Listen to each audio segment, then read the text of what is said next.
Hello everyone, আমি আজকে তোমাদের সাথে ভীষণ সিম্পল ভীষণই সুন্দর একটা কেকের ডেকোরেশন শেয়ার করব আর আশা করব ভিডিওটা তোমাদের অবশ্যই ভালো লাগবে। তো আজকের কেকটার ফ্লেভার ছিল চকলেট। তো কেকটাকে প্রথমে ক্রাম কোটিং করে রেখেছি। তো আজকের কেকটা অর্ডার করেছিলেন একজন দাদা তার 5 বছরের ছেলের বার্থডে উপলক্ষে। আর আমাকে বলা হয়েছিল কেকটা কালারফুল বানাতে, কিন্তু বেসিক কালার যেন আমি ইউজ না করি। তো ক্লায়েন্টের সমস্ত রিকোয়ারমেন্ট মাথায় রেখেই আজকের কেকটা বানানোর চেষ্টা করেছি। দেখতেই পাচ্ছ এখানে ইয়েলো কালারের ক্রিমটা অনেকই হালকা দিয়েছি আমি, মানে যতটা না দিলে নয় ঠিক ততটাই। তারপর একটা স্ক্র্যাপারের সাহায্যে সুন্দর করে সাইডটা স্ক্র্যাপ করে নিয়েছি। আর তারপর এখানে একটা রোজ নজলের সাহায্যে এরকম ভাবে সুন্দর দেখে একটা ফুল বানিয়েছি। অ্যাকচুয়ালি একটা নয়, বেশ কয়েকটা বানিয়েছি। আর এখানে পিঙ্ক আর ইয়েলোর উপর বানানোর চেষ্টা করেছি। ক্লায়েন্ট আমাকে কালারটাও সাজেস্ট করে দিয়েছিল। আর এই ফুলগুলো দেখতে যতটা সুন্দর তার থেকেও সহজ বানানো। আমার গোলাপের থেকে এই ফুলটা বানাতে বেশি ভালো লাগে। আর তারপর ছোট্ট একটা পাইপিং ব্যাগের সাহায্যে এরকম কিছুটা লতা টাইপের বানানোর চেষ্টা করেছি। আর সেম নজলের সাহায্যে বেশ কয়েকটা পাপড়ি বানিয়েছি।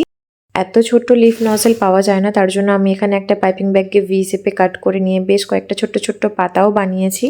আর ক্লায়েন্ট আমাকে বলেছিল কেকের মাঝে ক্রিমের সাহায্যে বাচ্চাটার নাম লিখে দিতে। তো সেটাই চেষ্টা করেছি। আসলে অনেকদিন কেকের উপর ডিরেক্টলি লেখা হয় না, যার জন্য লেখাটা হয়তো খুব একটা ভালো হয় না, বাট চেষ্টা করবো এর থেকেও ভালো লেখার। তারপর একটা স্টার নজলের সাহায্যে বর্ডারটা বানিয়ে নিয়েছি স্কাই কালার ক্রিমের সাহায্যে। আর উপর থেকে বেশ খানিকটা স্প্রিঙ্কেল ইউজ করেছি মাল্টিপল সাইজে। তোমাদের কাছে যেই স্প্রিঙ্কেলটা অ্যাভেলেবেল আছে তোমরা এখানে সেটাই ব্যবহার করতে পারো। আর এটা ছিল আমার কেকের ফাইনাল লুক। অবশ্যই জানিও যে আজকের কেকের লুকটা, কেকের কালার কম্বিনেশনটা তোমাদের কেমন লেগেছে। আর ভালো লেগে থাকলে অবশ্যই একটা লাইক করে যেও। তো চলো দেখা হচ্ছে পরের ভিডিওতে। ভিডিওটা আমি এখানেই শেষ করলাম। Bye bye.